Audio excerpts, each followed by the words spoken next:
Hey guys, welcome back to my channel. If you are new but not yet subscribed, definitely make sure to hit that subscribe button.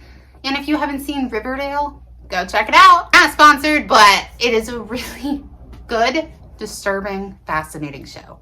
Perfect for the spooky season. Fun fact, I was a cheerleader at one point in 9th grade. My friend spent half a day convincing me to become a cheerleader. So I don't have my old uniform, but I have this one. Now also, don't forget to go ahead and enter that giveaway. There are only a few days left, so you want to make sure to get your entry in because last day is Halloween. All you have to do is like, comment what you're going to be for Halloween, and subscribe. Super simple, super easy. Now we're going to dive in to the story of the Watcher. Now, I just started watching The Watcher on Netflix. I haven't gotten too far in it. Literally only watched one episode. It's good.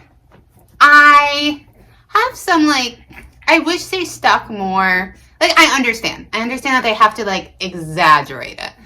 But, I don't know. Still creepy. The story of The Watcher is creepy. And that's what we're going to be talking about today, the true story of the Watcher. Now, at the end, I'm going to point out some of the major differences between the Netflix version that I've noticed so far and the true story. So the real life story of the Watcher revolves around a married couple by the name of Derek and Maria Broaddus. They purchased a home in Westfield, New Jersey in 2014. Maria was raised in Westfield, but Derek grew up in middle class in Maine, and he ended up getting a job at an insurance company in Manhattan, where he became a senior vice president, and he had quite a decent salary. Just after Derek had celebrated his 40th birthday, the couple had bought the home at 657 Boulevard,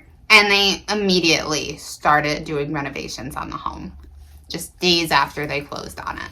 Now this house, it was pretty decent size. It was a 6-bedroom house, and it felt like a dream home to them, and that's what everybody yearns for, right? They want their dream home. Now, they did have 3 young kids when they did buy this house. Very quickly, strange things started happening.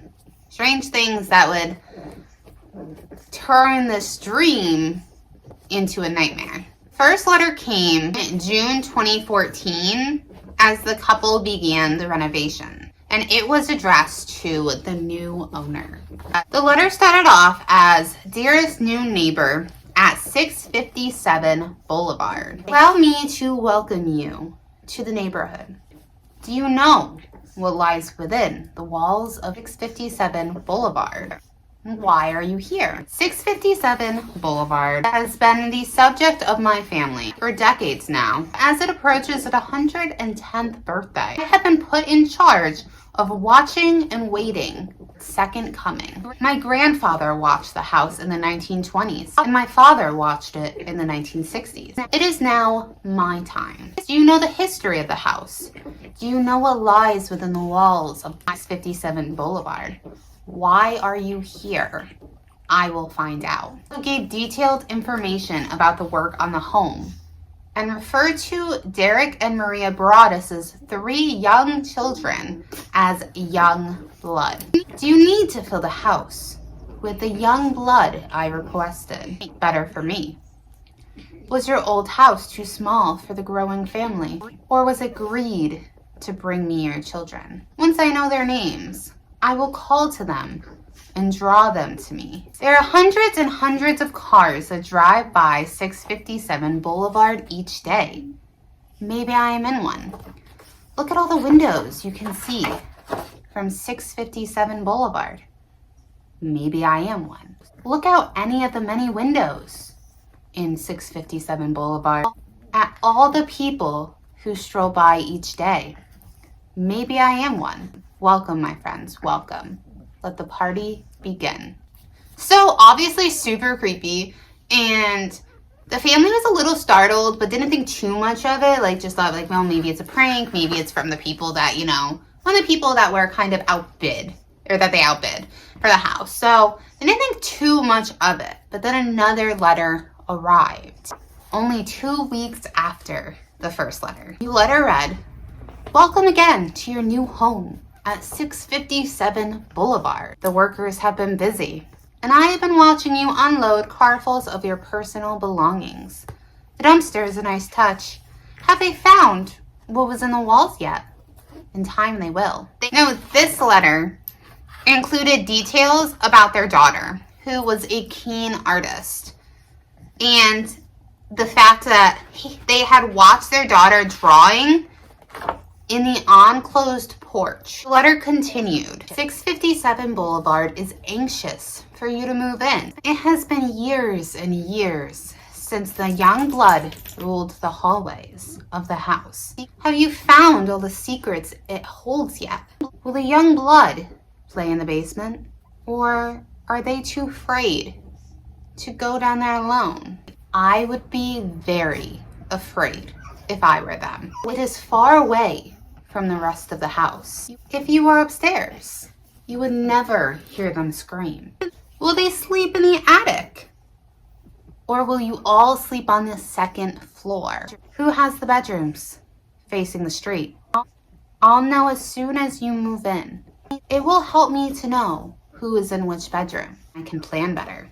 All of the windows and doors in 657 Boulevard allow me to watch you and track you as you move through the house. Am I?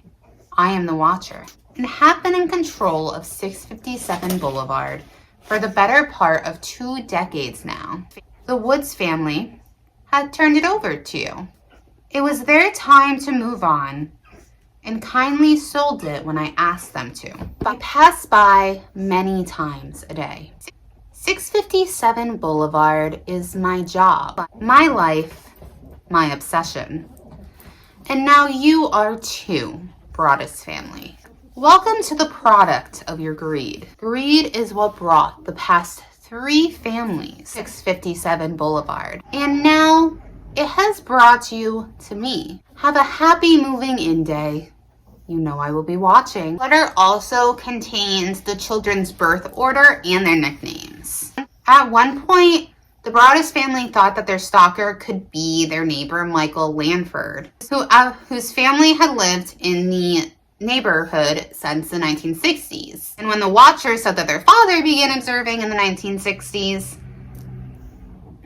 that's what pointed them to Michael Langford. So the police did do an investigation and did interview Michael Langford, but he didn't know anything about the letters. The Broaddus family was really unhappy about the way that the police were handling the investigation.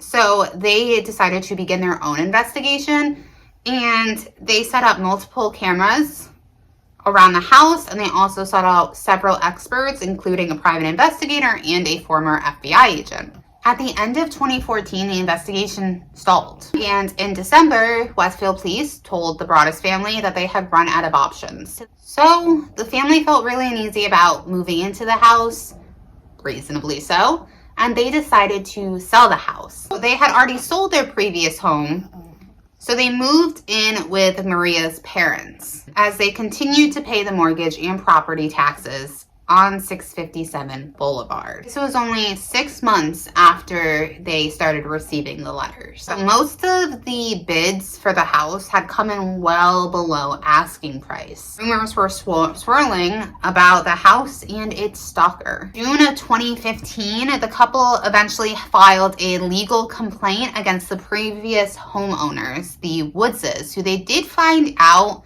knew about the letters. When they had reached out to the Woodses, they said they had received one letter 3 weeks before moving, or 3 weeks before selling the house, but because they hadn't gotten any other ones, they didn't take it quite seriously. And I'm curious because the other family didn't have children, so I'm curious if that was the difference between the two. So the Broaddus family hoped to reach a quiet settlement. However, the story of the home went viral. A judge later dismissed the lawsuit, so they got nothing.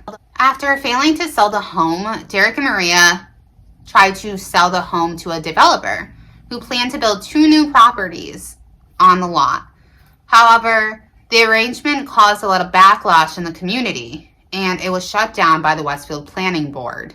Shortly after the planning board's decision, the Broaddus family found a family to rent the home to. Now, jumping back a little bit, they did receive a new letter between not moving in and selling the house. And this one was kind of just asking where they were. It was like, where have you gone? 657 Boulevard, it has been missing you. But 2 weeks after they found a family to rent the home, Derek went to the home to check on a squirrel situation. The renter handed him another letter from the watcher. Now, this letter was dated February 13th, which was the day that the Broaddus had gave depositions in their lawsuit against the Woodses. The letter was addressed to the vile and spiteful Derek and his wench of a wife, Maria. So the watcher was not happy about this lawsuit and not happy about them trying to sell the house. Almost like it's like ruined their plans. This letter read, and this is the final letter that the watcher sent, but it read, 657 Boulevard survived your attempted assault and stood strong with its army of supporters barricading its gates. My soldiers of the boulevard followed my orders to a T, carried out their mission, and saved the soul of 657 Boulevard.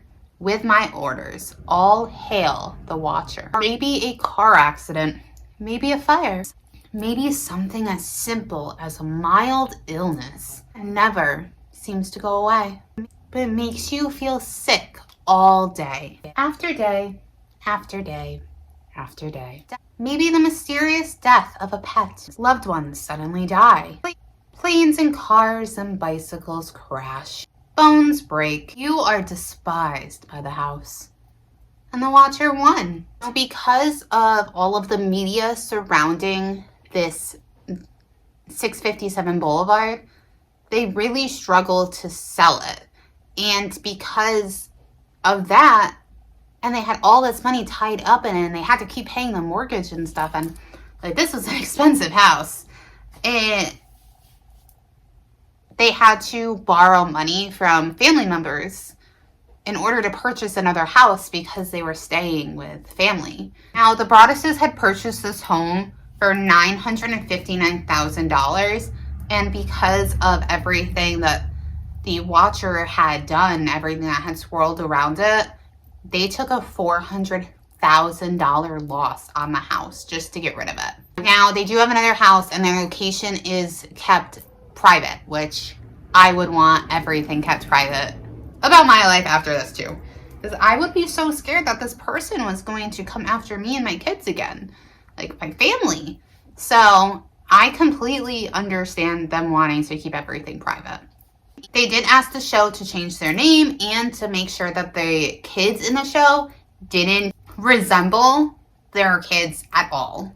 So the location in the show is different than the location of the actual 657 Boulevard. The other difference is the price. The price that the Broaddus family had paid for this house was just under $1 million.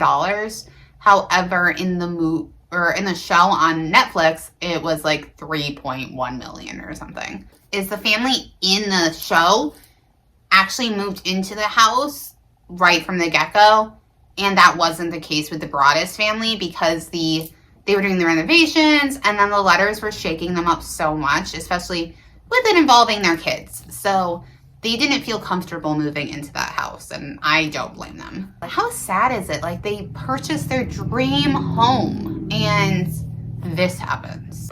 And Jeff and I have been talking about this a lot the last few days, but it is terrifying. Like, if you were to get letters like that, what would you do?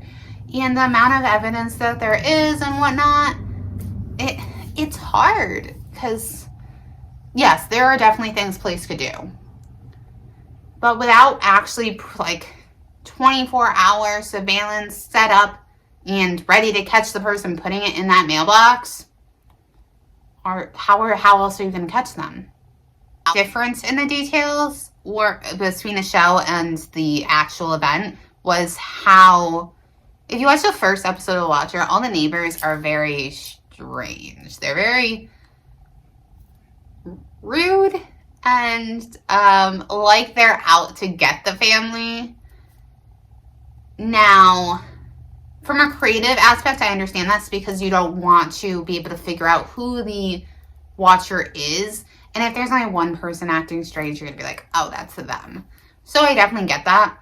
But with this, with the actual story, the neighbors weren't like that. They did have some deck chairs that were facing the house, but that's kind of about it. And that's not super uncommon for people to have their deck chairs facing another person's house, depending on how the area is set up and if they have a yard or whatnot. The crazy thing is, though, that the Watcher was never caught. Some people speculate that it was actually Mr. Broaddus sending the letters himself, but that the family is just doing it for attention. But really, where do they benefit from that? Because they took a $400,000 loss on this house. That's a lot of money. So I really don't think that they were doing it for attention. If they were, it seriously backfired. But I really don't think that's the case. The Watcher did talk about when he was young, roaming the halls of 657 Boulevard, but he didn't live there. It's about the money of the owners. So one of the theories is that it was an old housekeeper and their family that ended up, or I guess he could have lived there. And because sometimes housekeepers and stuff and their families live on larger properties. So he could have lived there. But I think that's a good way to narrow it down, because he talks about being there. So you have a specific time frame. Maybe not too specific, but a general specific. There wasn't too many people that own this house. So if you could go back and kind of do some digging and know who it was, but then proving it is the problem. Unless you could trip somebody up and get them to admit it. It almost seems like this person is proud. He's so proud to be doing this. So maybe it wouldn't be too hard to trip him up. But the have you found what's in the walls? It almost sounds like there might be bodies in the walls. And I'm really curious if that is the case. Because that was a huge thing for me. Is when we were looking at houses, it's like, I don't want any bodies in the walls. And Jeff's like, how are you going to know that? I don't want to find out. Nope. But that is my thoughts and the story of the Watcher. I do recommend watching it. I mean, again, I only watched the first episode. I think it's a little frustrating when you're watching that and you know the story of the Watcher, just because it does seem over the top a little bit. But again, from a creative standpoint and like a movie or show standpoint, I can see the angle that they were going with and stuff. But I can't imagine something like this happening. It'd be so terrifying and heartbreaking.